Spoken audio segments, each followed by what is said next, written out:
Hey guys, Sean here. Welcome to the F1 Word and to a look at the brand new Mercedes that was launched this morning. And of course, that is the W13. And by the way, if you can hear a little bit more noise than usual in the background of this video, then I can only apologise. It's, a little bit windy here today.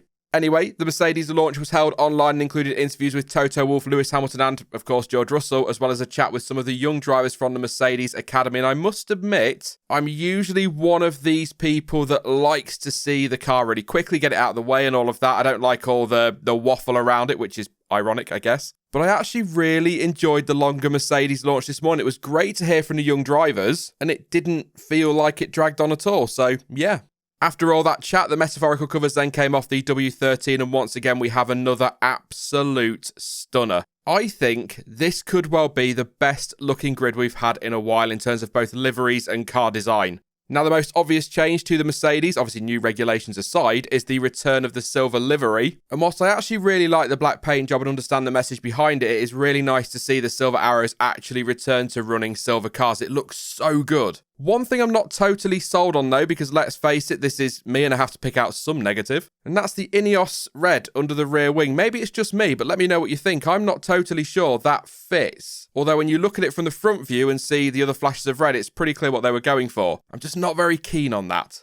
When it comes to the car design itself, there are some really interesting features, as you might expect. First of all, gotta say it, how tight is that packaging around the side pods? It's very different compared to how some other teams have gone about things, especially compared to how boxy that Ferrari looks in that area. Very sleek from Mercedes. The floor also has a wavier edge than we've seen elsewhere, which is interesting, and the tip of the nose is longer and lower than some of the others we've seen as well. The long nose is definitely closer to what Ferrari have gone with. On top of that, the W13 is using pushrod front suspension layout and pull rod at the rear, and those are just a few of the bits my untrained eyes have spotted. But as usual, once Matt Summerfield's analysis lands on the motorsport.com website, I'll pop a link in the description and pinned in the comments for those of you who might like a proper read of some analysis from someone who, actually knows what they're talking about when it comes to the technical side of things. I'm just here to react.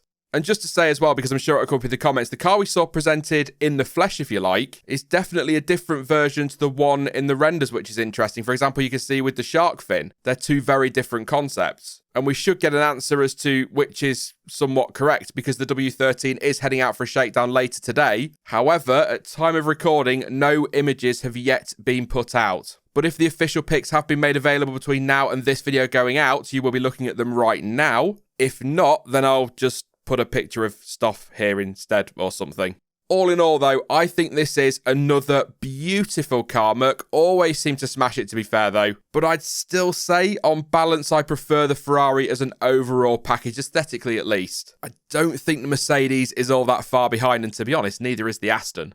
Now, there were some other interesting things to take away from the launch that weren't really car-related as such. First of all, Lewis Hamilton made his first F1 appearance since Abu Dhabi and was asked about his downtime over the winter and whether he was considering calling it a day, to which he explained he, quote, never ever said that I was going to stop, and went on to add that he loves what he does and just needed to step back and focus before deciding, again, quote, he was going to be attacking coming into another season and working with Toto and George. Toto Wolff was also asked about the changes to race direction that were announced yesterday, and he thinks the new robust structure that includes support for the race director is, quote, the right steps. So that is it for the Mercedes launch reaction, I guess, if you want to call it that. Let me know what you think about the car in the comments section down below. Again, I will pop some technical analysis in the description, a link to it anyway. And I'll tell you what, I've not done this for any other launch, but what do you rate that out of 10? Where do you rank it compared to the other cars we've seen so far, the real ones? Now, before I wrap things up today, I do just want to quickly run through some news in brief, and I will try and keep it brief. In case you missed the annotation in yesterday's video, Otmar Szafnauer has been confirmed as Alpine's new team principal for 2022, and that's something that has been rumoured for a few months now, so no great surprises here. Szafnauer will lead the team in Enstone and at the races with the objective, according to the press release, to manage Alpine in consistently delivering all aspects of performance, including engineering and race management, as well as getting the best out of the team's drivers. Elsewhere, Motorsport.com has learned that Porsche and Red Bull are in advanced talks over an F1 partnership that could all be agreed and finalised as early as March. Sources indicate that talks are in fact so advanced that they only need to be approved by supervisory bodies at the VW Group, and the deal would reportedly see Red Bull take on Porsche power units from 2026. Obviously, nothing official right now, but definitely something to keep an eye out for in the coming weeks, so watch this space. And finally, Mattia Binotto has said he fully supports the changes made to race refereeing by the FIA, which, in case you missed it, includes the removal of Michael Massey as race director and the introduction of a number of steps, including a new virtual race control room.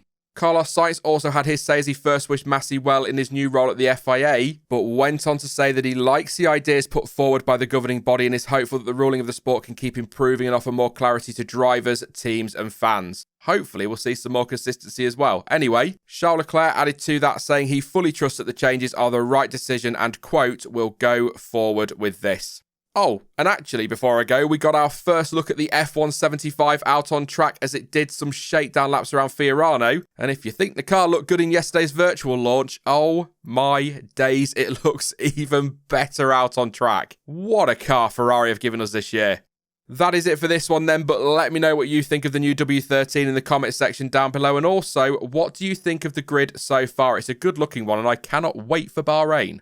Now, I will be back next week with some more content, but in the meantime, if you did enjoy this one, then please do leave a like as it really does help the channel out. And don't forget to subscribe so you don't miss out on any future videos or streams. Lots to come next week. But as ever, thank you for watching. I've been Sean, this has been the F1 Word, and until next time, goodbye.